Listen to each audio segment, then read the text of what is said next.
Si vous faites partie de ces personnes qui aiment avoir des objets, des solutions astucieuses chez vous, je vais vous montrer ici maintenant 7 articles intelligents que vous pouvez avoir lors de la rénovation, de la construction ou même dès maintenant chez vous. Salut tout le monde, comment allez-vous? Tout va bien? Je suis Ed, l'architecte, et dans cette vidéo, je veux vous donner 7 conseils sympas, importants, des idées intelligentes à réaliser chez vous pour faciliter votre quotidien. Premièrement, un couvercle en pierre pour le bac de votre buanderie. Si vous avez déjà votre évier prolongé avec votre bac, tout ensemble, ajoutez aussi un couvercle, c'est vraiment sympa, surtout pour vous qui vivez en appartement. Imaginons que votre buanderie et votre cuisine soient ensemble, que la cuisine ne soit pas très grande, que ce soit un petit espace, etc. Et là, vous avez profité du plan de travail de votre cuisine pour faire un seul plan de travail jusqu'à la buanderie. Donc au quotidien, je n'utilise pas mon bac à laver, je ne lave pas de vêtements, etc. Pourquoi ne pas faire votre propre couvercle pour le bac à laver ou créer un couvercle au-dessus de votre bac à laver? Comme ça, quand vous ne l'utilisez pas, ça devient un plan de travail. Regardez cette idée géniale, c'est sensationnel. Ça n'augmentera pas beaucoup votre budget, c'est juste une plaque de pierre en plus. C'est esthétiquement joli et je suis sûr que ça va vraiment faciliter votre quotidien. Voilà. Surtout pour vous qui avez une cuisine ouverte sur la buanderie et un petit espace. Une niche éclairée dans le mur du couloir. Si vous avez un couloir dans votre appartement ou votre maison et qu'il a un aspect un peu, disons, banal, créez une niche éclairée dans le couloir pour voir le luxe que cela apporte à cet espace. Oh là là, Edipo Kléber, j'ai un couloir et je ne sais pas quoi en faire. Je n'ai pas d'idée, alors créons une niche. Faites une découpe dans le mur là-bas, évidemment. Surtout pour vous qui vivez en appartement, il faut d'abord vérifier si c'est possible de faire une découpe dans ce mur. Pour ceux qui vivent dans une maison, c'est plus courant. Mais pour un appartement, il faut vérifier si la maçonnerie est structurelle ou non. Tout est bon? Tout est en ordre? Vous avez déjà vérifié? Ouvrez une niche là-bas, plus horizontale, d'accord? Selon la taille de votre couloir, mettez un éclairage là, blanc chaud. Ça donne un effet vraiment magnifique.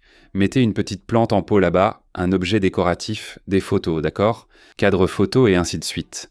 Vous mettez vraiment en valeur, vous donnez de la vie à votre couloir. Et après, vous allez me remercier. Une lampe dans la salle à manger avec l'option de changer de couleur. Ce n'est pas la couleur de la lampe elle-même, d'accord? C'est la température de l'éclairage. Celle-ci est pour vous qui me demandez toujours, Edipo Kléber, quel est l'éclairage recommandé pour une salle à manger? Blanc chaud, blanc neutre ou blanc froid? Edipo Kléber, elle est là au milieu, entre la cuisine et le salon. Qu'est-ce que j'utilise? Voici ma suggestion pour qu'il n'y ait plus de problème, plus de discussion. Vous mettez un lustre ou une suspension, c'est selon votre goût, mais il faut qu'il ait la capacité de changer la température de couleur. Parfois vous voulez du blanc chaud, d'accord? Vous êtes là avec votre femme en train de préparer un petit dîner romantique et tout ça. Mettez un petit éclairage, une lumière en blanc chaud, ça va donner une ambiance sympa là-bas. Parfois avec du monde, vous cherchez un éclairage plus dynamique, tout en blanc froid. Vous prenez la télécommande de la lampe ou directement sur l'interrupteur, vous cliquez, elle change la température de couleur. Regardez comme c'est sympa, plus de problèmes, plus de discussions. Vous ne savez pas si vous voulez du blanc chaud, vous ne savez pas si vous voulez du blanc froid. Installez un lustre comme celui-ci, qui change la température de couleur. Et pour vous faciliter la vie, j'ai sélectionné ici, regardez, 3 modèles de lustres que je trouve très sympas, pas chers, et que vous pouvez acheter via les liens ici. Ils sont ici, dans la description de cette vidéo pour vous. Les LED dans le meuble de cuisine, en plus d'apporter cet éclairage à votre plan de travail, ajoutent encore plus de charme à notre cuisine, n'est-ce pas? Alors vous devez vous dire, mince, Ed, mais ça c'est seulement possible pour ceux qui vont faire des meubles sur mesure, non? Meubles sur mesure, moi j'ai déjà mon meuble ici, comment je vais faire? J'ai pensé à ça aussi pour vous. Ici dans la description, il y a le lien d'un ruban LED qui n'a pas besoin de bloc d'alimentation. Vous avez déjà vu ça? Un ruban LED qui n'a pas besoin de bloc d'alimentation? Vous prenez la prise et vous la branchez directement dans la prise murale. Bon, il va falloir faire une petite adaptation. Dans un coin de votre meuble, vous avez le meuble, vous avez l'armoire là, vous allez devoir faire un petit trou pour faire passer le fil. Le ruban, vous le collez. Généralement, ce ruban est double face. Trouvez la prise qui est cachée à l'intérieur de l'armoire. Là, branchez la fiche. Il y a un éclairage installé sur le plan de travail de votre cuisine. Et évidemment, si vous allez faire un meuble sur mesure, pensez-y.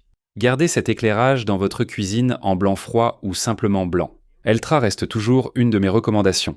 C'est esthétique, c'est une option de couleur supplémentaire et cela améliore votre quotidien. C'est plus pratique pour utiliser le plan de travail de votre cuisine. Éclairage dans la corniche à rideau. Puisque vous avez déjà un faux plafond et une corniche à rideau, pourquoi ne pas l'illuminer? Celle-ci est pour vous qui avez un salon TV. Vous avez déjà votre corniche à rideau dans votre salon TV? Vous avez déjà la corniche à rideau? Essayez de mettre un éclairage dedans, au moment où vous regarderez votre match de football, votre feuilleton ou votre film.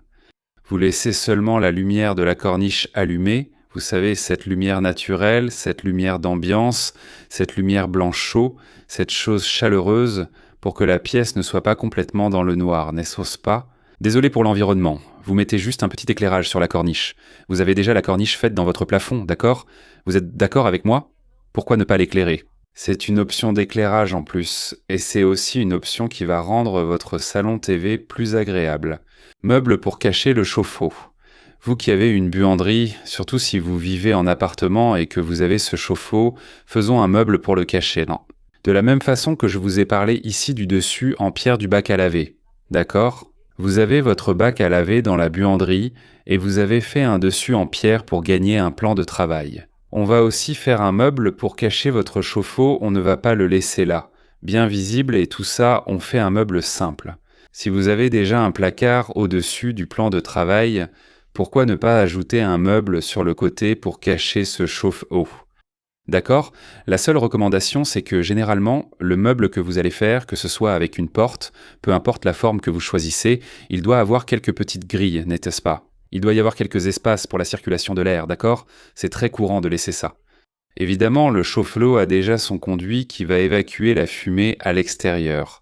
Je ne sais plus comment on appelle exactement le gaz qui sort dehors. Mais enfin, le meuble là-bas est une idée intéressante à adopter. Et si tu veux le mettre avec une petite grille, ce sera encore plus esthétique. Prolonger le plan en pierre au-dessus des toilettes est une idée que j'applique dans mes projets depuis longtemps et qui vaut vraiment le coup pour toi. Si tu as déjà un beau plan de travail, un plan en pierre installé dans ta salle de bain ou dans tes toilettes, par exemple, et que les toilettes sont sur le même mur que le plan de ta vasque, pourquoi ne pas prolonger, n'est-ce pas? Cette pierre, cette petite extension de la pierre au-dessus des toilettes, est évident qu'il y a des mesures que tu devras calculer avec ton architecte, ton concepteur, avec le marbrier, pour laisser la place de passer la main, surtout pour ceux qui ont les toilettes. Réservoir attenant, où la chasse d'eau est au-dessus, pour éviter de cogner là, et pour que tu aies un bon accès à la chasse d'eau de ce réservoir attenant. D'accord? Mais l'idée, c'est de prolonger le prolongement de notre plan de travail en pierre jusqu'à la limite, près de toucher la cabine de douche. Là, par exemple, c'est vraiment sympa. Tu gagnes de l'espace, tu peux mettre plusieurs objets décoratifs là. C'est vraiment sympa. J'applique déjà cette idée dans mes projets depuis longtemps et je l'utilise dès que possible. Vous voyez, les gars, ce sont ici, regarde, des idées simples, des idées intelligentes, qui parfois passent inaperçues là, lors de la rénovation de ta maison, d'accord? Toi qui vas rénover ton appartement, toi qui viens d'acheter un appartement et qui vas l'adapter à ta façon, toi qui construis, toi qui habites dans une maison. Des idées simples et intelligentes qui peuvent t'aider au quotidien. Et je te rappelle les deux éléments dont je t'ai parlé ici. Le lustre de la salle à manger qui modifie la température de couleur et le ruban LED qui n'a pas besoin d'alimentation. Les liens sont juste en dessous, dans la description de cette vidéo. J'aimerais avoir ton avis, est-ce que tu trouves ces idées que je t'ai apportées ici bonnes? Dis-moi ce que tu en penses dans les commentaires. À bientôt.